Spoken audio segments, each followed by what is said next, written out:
Hey guys, we're checking out PX WaveFrame, and this is a recreation of a classic workstation back from the 80s. Actually, the company name is WaveFrame and the product was AudioFrame, but here in UVI, the product is PX WaveFrame. Let's dive into this.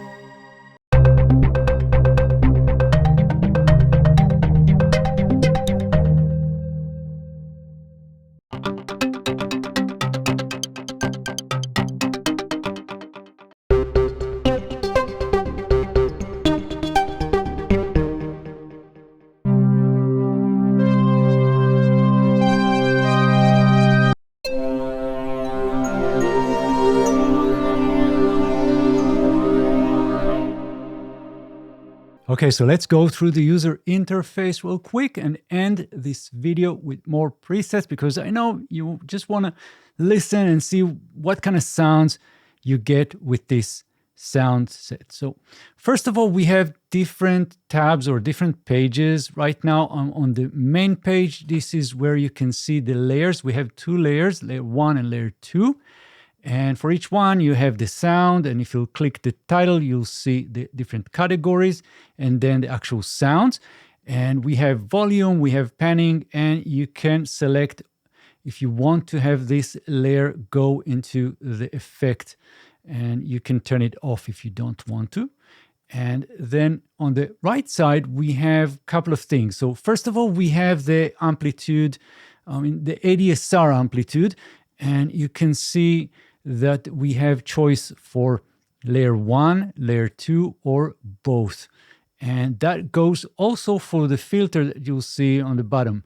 So when you go into layer 1, for example, let's change the attack, and then I'll switch to layer 2, you'll see different values, and that goes also for the filter. So for example, if I'll have different attack right now for the filter for layer 2, I'll go into layer 1, that's going to be different, or you can just do the same for both. So that is the basics. And then if we'll go into the edit page, here you'll find a little bit more information about shaping the sound. So we can select poly or mono, and then we have the pitch. So you can change the pitch in octaves and semitones. We also have, again, edit for layer 1 and layer 2, or both of them. So you can do that right from here. Now in the stereo section, you'll see that you have a choice between off, alternate, or unison. And then you'll have the different settings here, like spread and detuning, and mod wheel mapping. So you can just use the mod wheel to get a vibrato. Let's turn it on.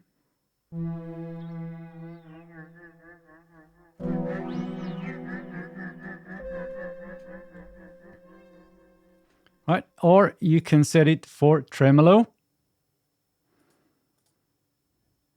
And for each one, of course, you'll see the rate. So right now it's 8. And or you can also set this for the filter. So you can use all of them or one of them or none, up to you what kind of sounds you want to get and use the mod wheel for.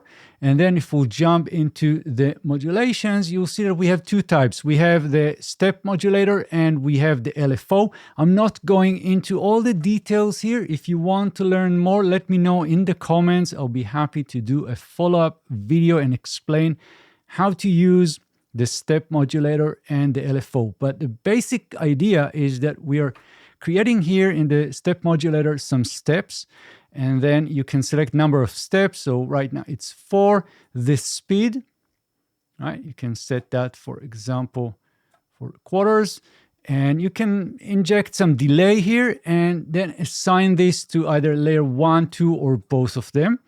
And you'll need to set the depth. So as long as it's 0, there's nothing going to happen. But if you just turn it all the way up, that's going to be 100%. So it's going to affect fully on the selected layers.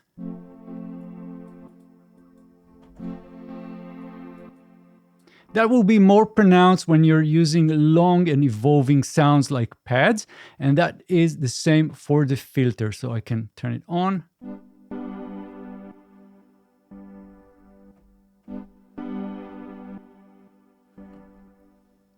And then we have the LFO, which is low frequency oscillator, which you can assign to the level, the pitch, and the filter. And that will be, again, for layer 1 or layer 2 separately, or for both of them. And then we'll have the effects page. Here you'll see some basic effects like EQ and drive, but we also have Thorus, we have ensemble, we have Phasor, and we have a reverb, so you can play with that. And I'm going to show you more at the end of this video with some of the presets. And finally, we have something really cool. This is the arpeggiator that you can find in many of the UVI sound sets. It's really great, and it can create wonderful sequences, and I really love it. So that is, in a nutshell, PX WaveFrame. But don't let this simple user interface fool you, because there are tons of very cool sounds. So I'm going to explore some of them now and end this video. Thank you very much, and I'll see you guys soon. Bye-bye.